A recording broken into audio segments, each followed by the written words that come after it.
Hey everybody, it's Janice with Creating Through Chaos, and today we're going to make a little vintage snowman shelf sitter.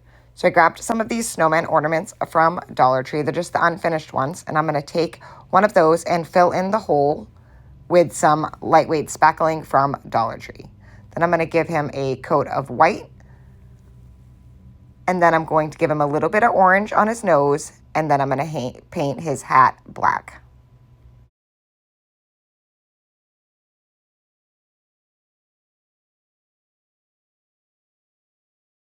And there he is, all finished painted. Next, I'm going to take this little box. It's a rectangle box that I got from Michael's, and these are really lightweight. It's almost like a balsa wood.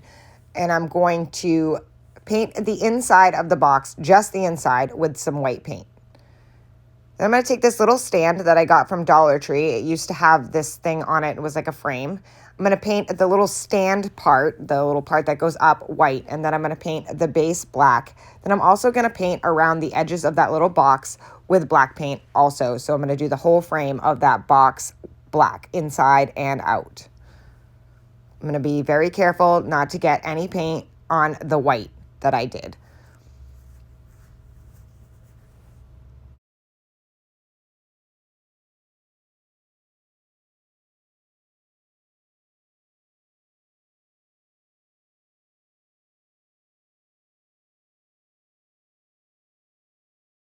If you happen to get a little black on, just touch it up with some white paint after. And here they both are, all finished painted. Next, I took a little piece of scrapbook paper that just had some writing on it. Kind of looks like a newspaper article or maybe something out of a dictionary. And I'm going to Mod Podge that to the back of my sign. And people always ask, why do you paint before you put paper on? One, because it makes the paper brighter, that you're not using it on such a darker surface. And two, if you happen to mess up with putting the paper on, you won't notice because you're not going to see the wood coming through. You'll just see the paint. And nobody's perfect at cutting. I sure know that I am not. I am terrible at cutting a straight line. So I always mess up. So you can't tell because I have the color painted white in the back. So here we are. We're back to working on our snowman while we let that Mod Podge dry. I had this black and white like plaid fabric. So I just cut it into a strip. And I'm just going to kind of lay it on the snowman and make a little scarf out of it. And hot glue that right where the scarf would be on a snowman.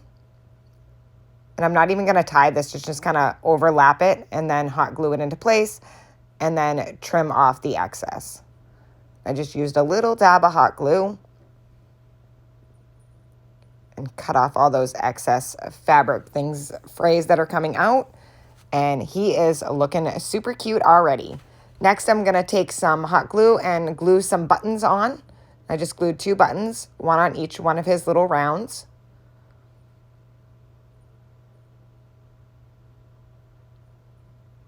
And look how cute he is. Adorable, right? Next, I'm just going to take a little spot of black paint and make him a little eye.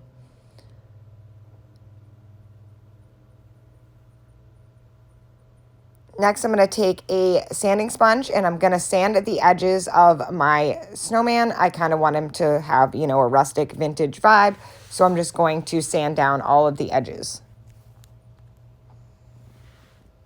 And I just got this sanding block right at Dollar Tree.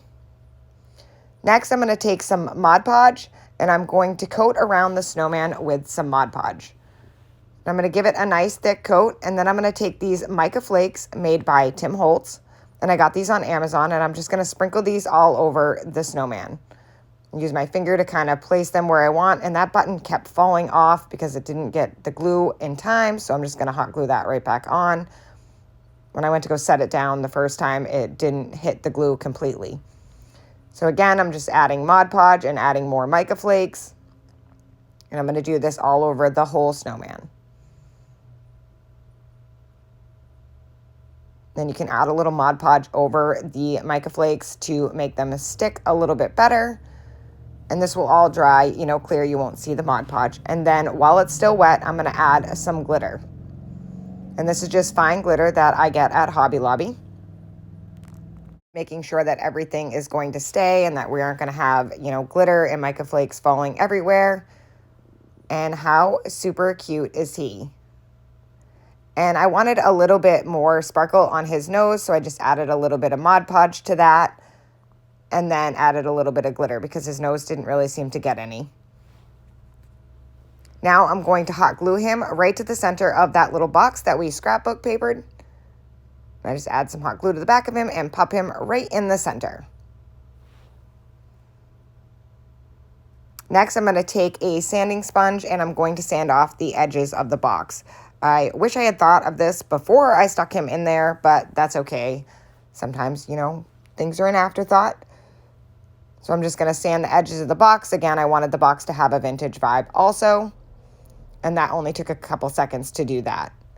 Next, I'm going to put some hot glue on the stem of this little photo frame that we took apart, and I'm going to hot glue that right to the back of this frame, and this is going to be our little stand. And look how perfect this is. How super cute. Then I found this Make-A-Wish. It's from Tim Holtz. It's just like a little cardboard cutout wording. They sell these at Michael's. They have them at Joann's. They have them online on Amazon.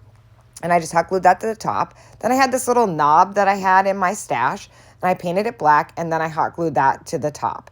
And I think that was the perfect finish to this whole project.